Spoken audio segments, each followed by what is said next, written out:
За надаас одоо хүмүүс их юм асууж байна. Танаа литиум батарей яадаг батарей вэ гэж. За тэгээд тэр талаар жоохон дэлгэрүүлээд хүмүүсийн асуултыг нэгтгэж байгаа нэг болгоод одоо хэлье. За одоо манай энэ технологи хөгжүүлэлт хийж байгаа цэник ураагуур маань литиум NMC гэдэг нэртэй. Тэр нь юу вэ гэхээр химийн найрлагын гэсэн үг. Литиум, никель, манганез, кобальт гэдэг. Литиум гэдэг нэрний доор маш олон химийн найрлагатай цэник ураагуурууд байдаг. За миний өмнөх бичлэгийг үзсэн бол литиум цэник ураагуурын тухай гэдэг, литиум батарейны тухай гэдэг ерөнхийдөө богино хэмжээний бас ойлголт өгчгөр бичлэг байгаа. За тэрийг одоо ингээд жоохон лавшруулаад ярив. За ерөнхийдөө яг одоогийн цаг хугацаанд бол NMC буюу одоо никель, манганез, кобальт гэдэг цэник ураагуур манай ашиглаж байгаа. За тэгээд LFP буюу литиум айрон фосфат гэдэг энэ хоёр цэник ураагуурыг хамгийн өргөн ашигладаг. Машин үйлдвэрлэгч болон за тэгээд энэ сэргээгдэх хүчин хүчний хуримтлалт ашиглаж байгаа гэсэн үг. За LFP-г бол ялгаа байхгүй цахилгаан машинд ашигладаг. За тэгээд голцоо ашиглаж байгаа юу нь болохоор салбар нь болохоор сэргээгдэх хүчин хүчний хуримтлалт. За NMC буюу одоо манай ашиглаж байгаа цэник ураагур юунд ашигладаг бол цахилгаан машин тэгээд ийм high end electronic буюу одоо хамгийн сайн чанарын электрон бараануудад ашигладаг гэсэн. За яагаад ийм манай одоо өвлийн хүүтэнд илүү төсвөртэй, илүү сайн гэж одоо миний хэлээд өгдөг учрыг одоо би хэлчих байна. Одоо энийг хэлхийн тулд химэл оюун ухаан ашиглаж одоо таад үзүүлэгч чинь. Химэл оюун ухаан гэдэг маань болохоор open source data буюу ийм интернет орчинд тавигдсан мэдээллүүдийг цуглуулж агаад нэгтгэж агаад нэг дүгнэлт гаргаж хэлж байгаа юм шүү дээ. Тэгэхээр ерөнхий лимиг яг ингэж гаргаж хэлнэ үхэхээс биш цаад нарийн юмнуудыг бол гаргаж хэлж чадахгүй гэсэн. Тэгэхээр яг хоо та яг мэдүүл зохих хүрээнд одоо ингээд илүү нарийн одоо шинжлэх ухааны юм ярихаар мэдээж ойлгохгүй шүү дээ. Би одоо оруулахаар бас ойлгохгүй байгаад байдаг юм. Тэрийг мэдж байгаа учраас ерөнхийд нь ингээд ярьж байгаа шүү. Тэгэхээр ингээд л зүгээр одоо би ингээд одоо хүүтэн агаарт одоо тэ performance NMC батарей гэж литий ингээд бичихэд зөвхөн NMC батарейгаа асуугаад бичихэд энийг шууд LFP буюу төмрийн фосфаттай харьцуулаад гаргаж ирж байгаа. Энэ нь угаасаа ингээд дэлхийд дахин түгээмэл ашигладаг учраас энүүтэй харьцуулж үзүүлээд байгаа байхгүй цаанаасаа. Одоо энэ химэл оюун ухаан маань. За тэгээд хас 20 градусд болохоор энэ rated capacity буюу энэ цэник ураагуурыг чи одоо юу гэх юм те багтаамж гэх юм уу те ажиллагааных нь багтаамж нь 70-80% байдаг бахна нь одоо NMC батарей. LFP батарей бол хас 20 градус 50-60% байдаг бахна. За тэгээд ингээд эсэргүүцэл нь одоо буюу одоо вольт эсэргүүцэл нэмэгдэх тусам тэгээд энэ гаднах орчны температур ихсэх тусам вольт нь гэж ундагаа гэж. За тэгээд энэ цэник одоо charge тэгээд discharge гэдэг одоо цэник авах, цэник гарах үзүүлэлтүүд маань NMC батарей цэник ураагур одоо литигийн найрлагатай шүү дээ. За тэгээд тэр ионы хөдөлгөөн нь одоо тэр анод руу шилжиж байгаа тийм ионы хөдөлгөөн тэр литиумын чинь одоо ионы хөдөлгөөн одоо нэршил нь одоо литий батарейч нэршил нь литиум айон гэдэг шүү дээ. Тэр дотор ингээд тэр чинь ионых нь хөдөлгөөн хэлээд байгаа байхгүй юу? Энэ хөдөлгөөн анод тал руугаа явхад одоо тэр плейт буюу одоо тэр хавтан дээр нь дендрайт гэдэг одоо кристаллууд ургадаг. Тэр нь одоо өөр аюултай байдлаар үүсэх магадaltaй гэж яриад байгаа шүү дээ. За тэгээд тэрийг одоо шийдсэн процесс нь юу вэ? Тэр ургалтыг яаж зогсоод шийдсэн процесс нь юу вэ гэхлээр ийм за тэрийг би дараагийнхаа одоо энэ чинь байна.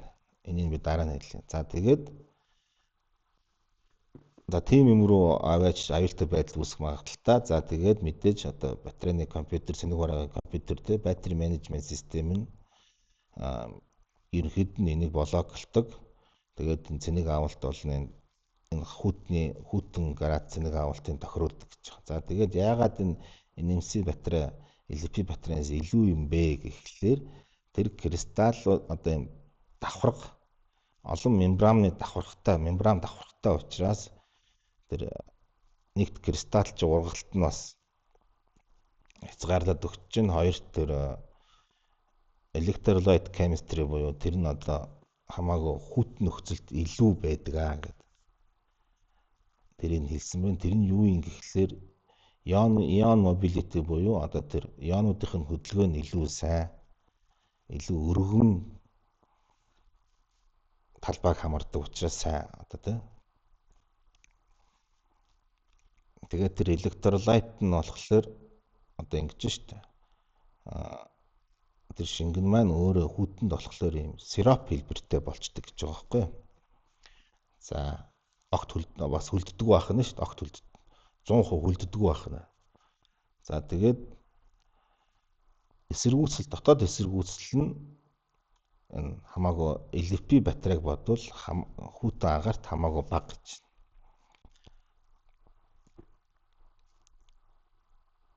За тэгээд NMC батарей нь ерөнхийдөө хас хорт бол 70-80% ажиллагаатай байдаг байх нь. 10 градусд болохоор хас 10 градус 80-аас 85 одоо 0-оос доошоо бол 90-95%, нэмэх 25 градусд бол 100% ажиллагаатай гэдэг энэс нь гаргаа үзүүлчихэж байна. За тэгээд одоо NIMH буюу никель металл хайдрид элементийн батарейныхаа тухай яриа. Энэ нь болохоор нөгөө энэ одоо таамаас мэдж байгаа одоо энэ яг оригинал батарей гэсэн үг шүү дээ. Тэрний ерөнхий одоо энэ никель металл хайдрид элементийн ерөнхий ойлголтуудыг одоо энэ ч таанаас одоо хэлэх гэж байна. Одоо ингээд чинь никель металл хайдрид элементийн батарей бол aqueous буюу усан суурьтай electrolyte нь тийм. Electrolyte орчин нь өөрөө юм устай ус байх нь шүү дээ. Усан суурьтай гэсэн. Тийм учраас энэ H гэдээ байгаад байгаа шүү дээ. Химийн элемент. За 0 градусд бол хас градус руу 0 градус руу бол NiH элемент батарей маань бол 75-аас 80% ажиллагаатай байдаг байх нь. Хас 20 руу ороод ихээр 30-аас 50% болоо буурах нь байна. Хас 30 градусд бол ерөнхийдөө хэвээ ажиллагаа нь өөрөө алдагддаг. Ажиллагаа нь бол маш бүр ажиллахгүй төвшөнд маш муу төвшөнд очдог гэдэг энэ ч бол хэлж байна. За тэгээд энэ хоёрыг хооронд нь одоо харьцуулсан байна. NIMH литиум NMC одоо манай ашиглаж байгаа NMC 2. Хас 20 градус никель металл ч юм болохоор 30-аас 50%, нөгөөх нь NMC батарей цэник ураагаар бол 70-аас 80%. За ийм байна. За тэгээд тэгвэл яг энэ Toyota-гийн хайбрид машины NIMH батарейны хүүтэн температур.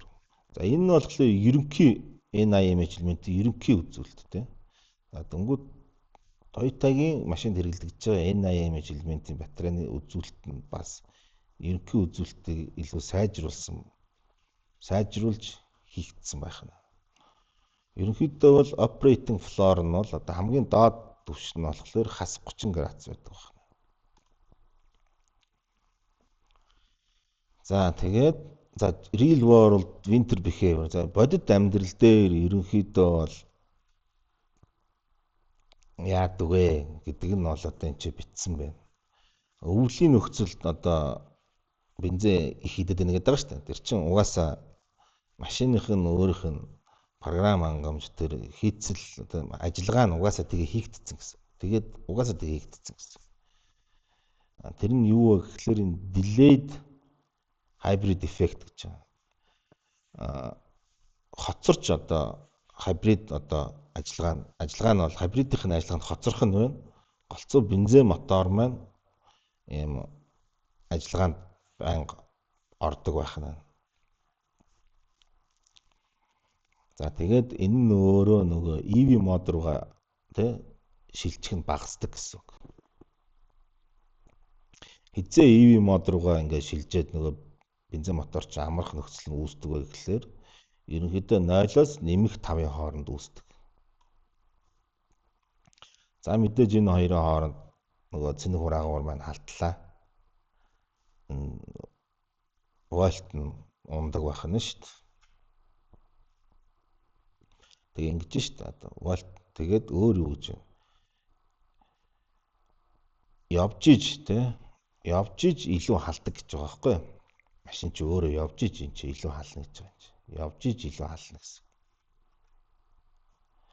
За тэгээ хүүтэн нөхцөлд N80 батарей чинь бас илүү их одоо эсэргүүцэлтэй тулдаг гэсэн. Яагаад гэвэл нөгөө электролайт чинь өөрөө хөлтчихэд байгаа байхгүй юу? Тэгэхээр бензин моторын түлхүү ажиллаад тэгээд өөрөө явж иж хичнээн одоо салон руу чи халуун агаар үлээж исэн ч гэсэн машин чи өөрөө ингэж явж иж тэгээд батарей чи ажиллагаанд орж иж ажиллагаанд ороод бас халдаг байх нь шүү дээ. За тийм байна. За тэгээд яг хуу ерөөдөө зөвлөмж нь юу гэхлээр саяны хэлж байна. Одоо ерөөдөө ингэж шүү дээ. Бензин мотор чи их ажилланаа. За тэгэхээр мэдээж одоо бензин эдэлт чинь бол ихснэ. За тэгээд машинаа ингээд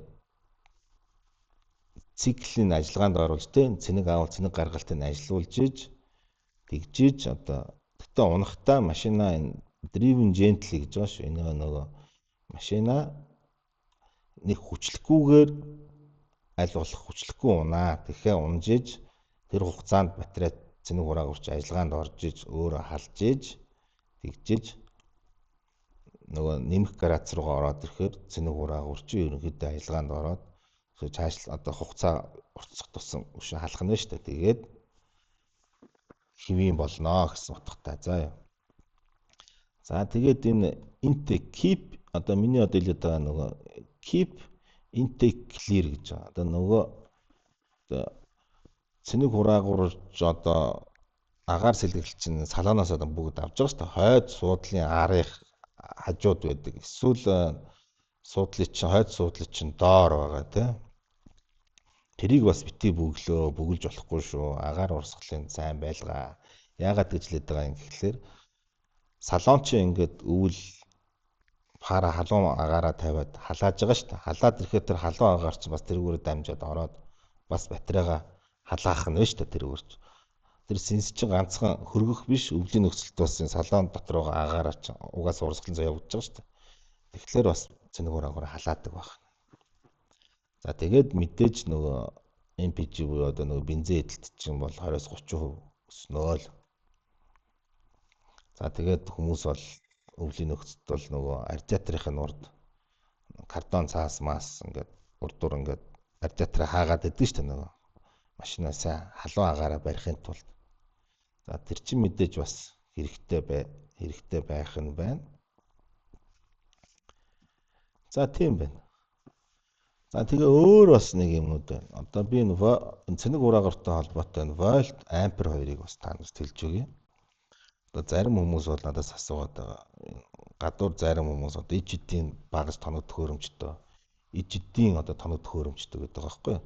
Тэгэхээр тийм иж эдийн тоног төхөөрөмж гэж бол байхгүй. Энд чинь ерөөсөө л одоо таад одоо ерөнхийд нийтнээс төр ингээд хараад ингээд гарах юм бол энэ байна шүү дээ тий. Charge, discharge, цэник авалт, цэник гаргалт. Энэ хоёрыг л хэмжээд байгаа байхгүй юу? Батарейны чи компьютер.